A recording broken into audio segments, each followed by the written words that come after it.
All religions advise followers to lead a good life, an excellent life, a noble life, a sublime life that is not harmful to oneself and to others, instead a life that is benevolent to oneself and to others. That is a good life, approved by all religions and all social moralities. That means a religious life is an excellent life, a sublime life, a civilized life, a cultured life, a reasonable life, a benevolent life.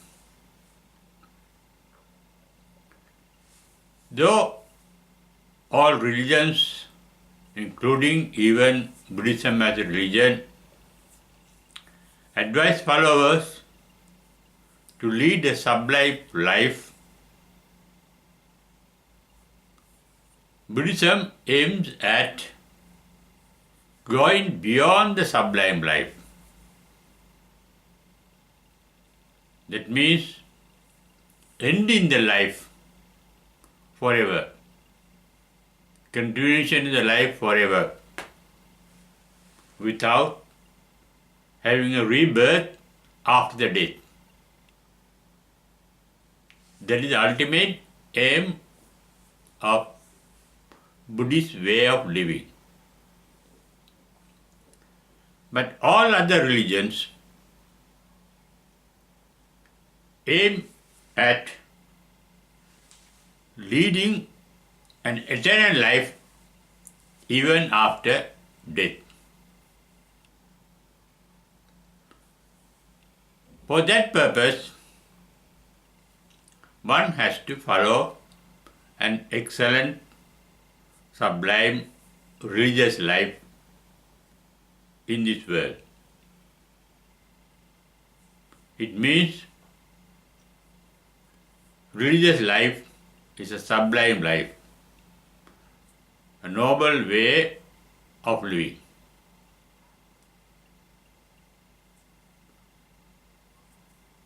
That living, as I mentioned, in noble religions aim at continuation of our life eternally.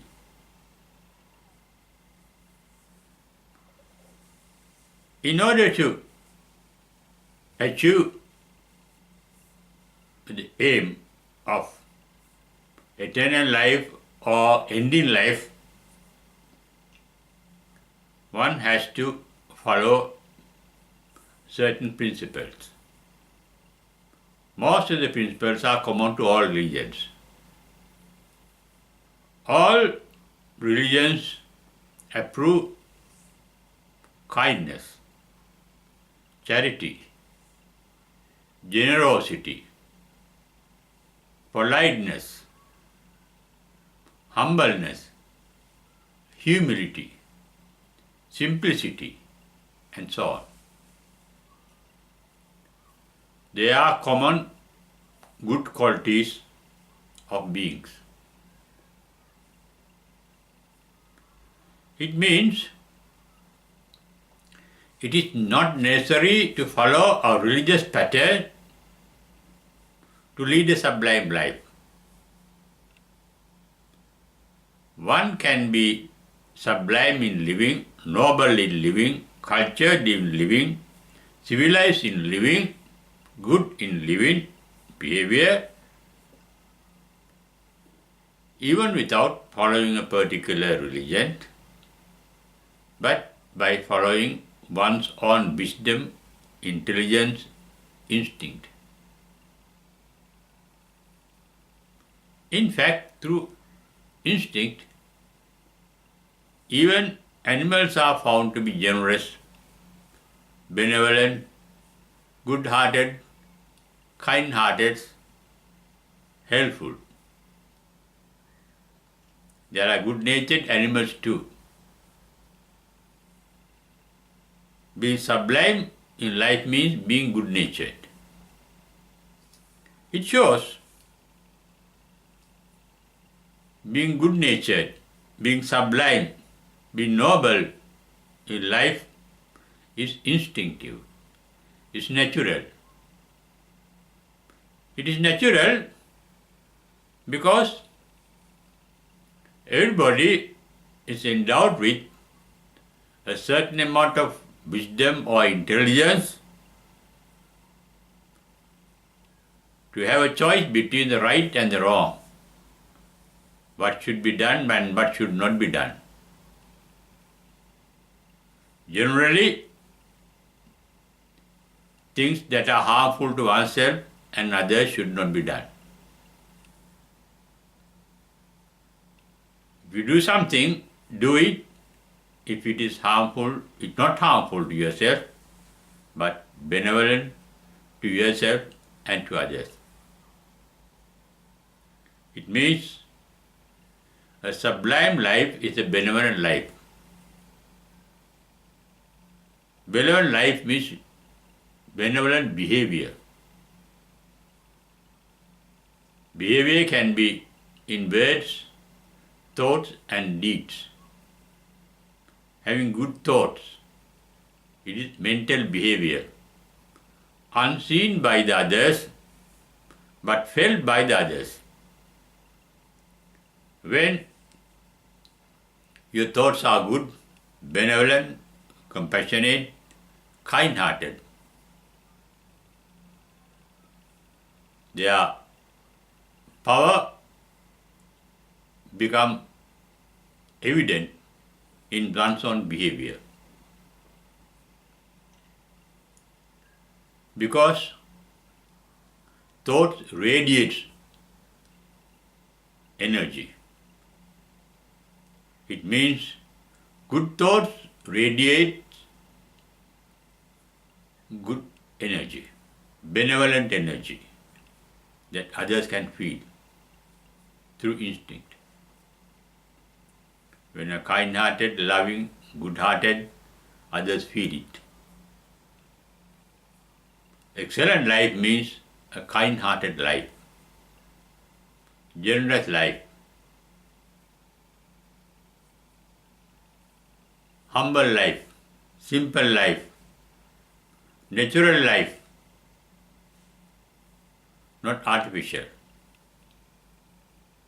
Naturally, we all are good. That is our nature.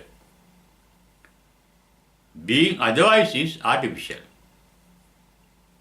Anger is artificial. Cruelty is artificial. Wickedness is artificial. They are imported into us. Naturally, we are kind-hearted, gentle, unselfish. Because we are made by the unselfish nature. Nature is not selfish because it has no self-center. It is benevolent. It is impartial.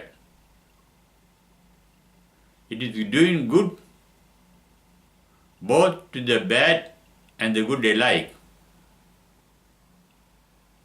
indiscriminately. For example, when we become sick, the nature helps us to cure ourselves.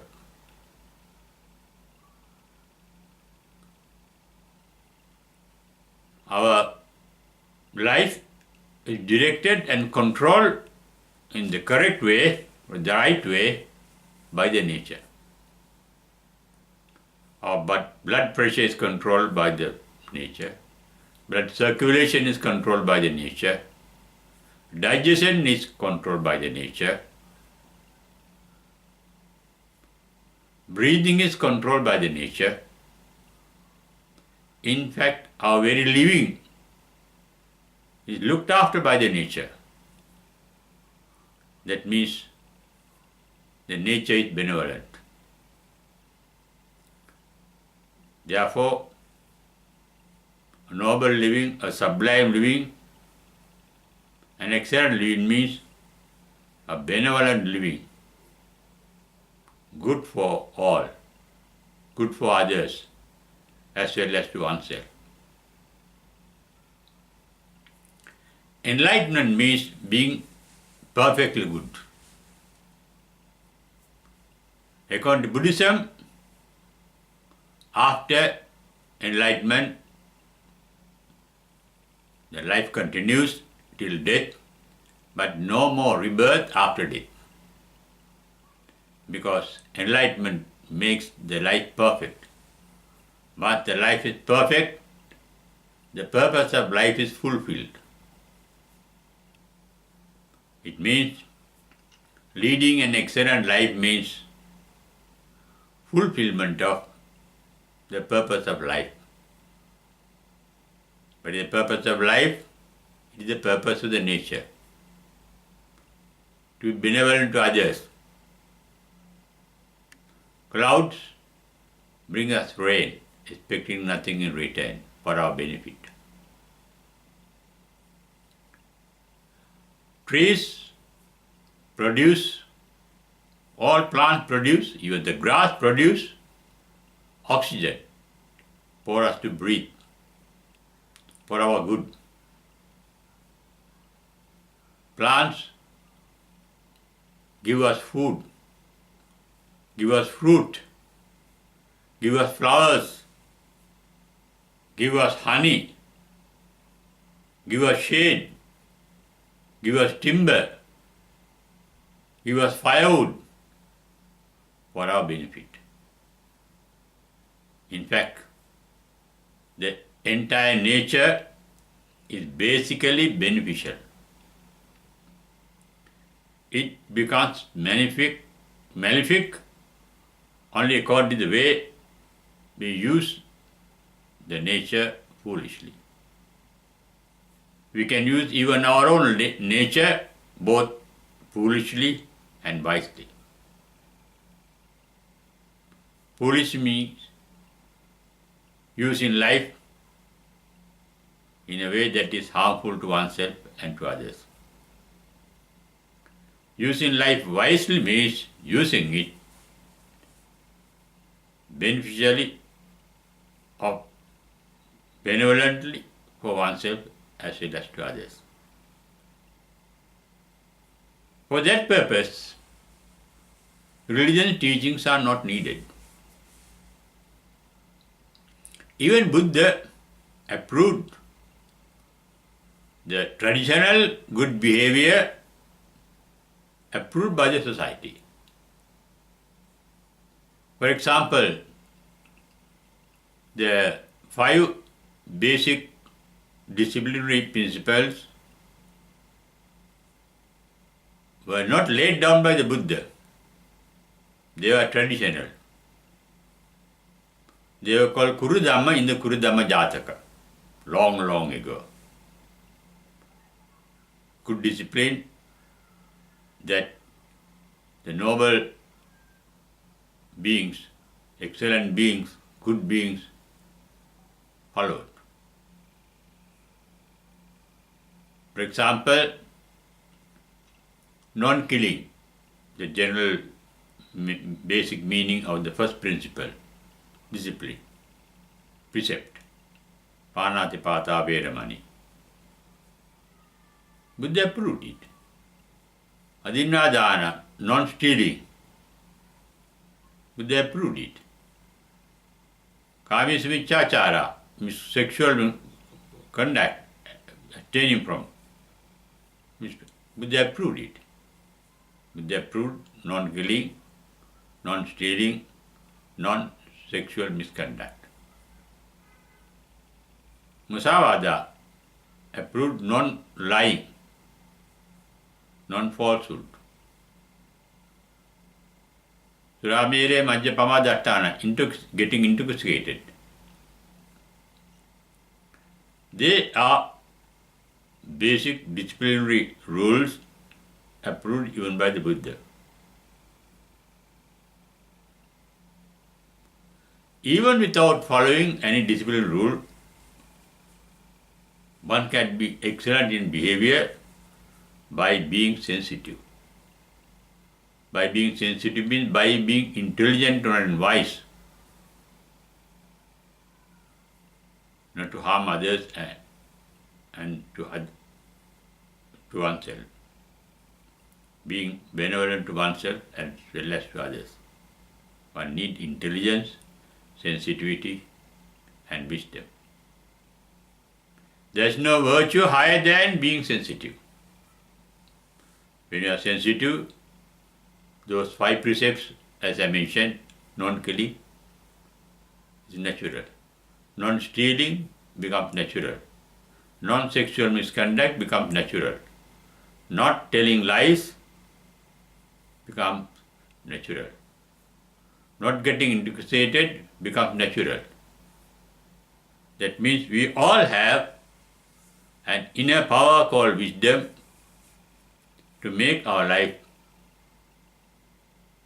excellent, benevolent, sublime, noble. That is making our life really religious. That we can do even without following a particular religion. All religious leaders approved a sublime way of living.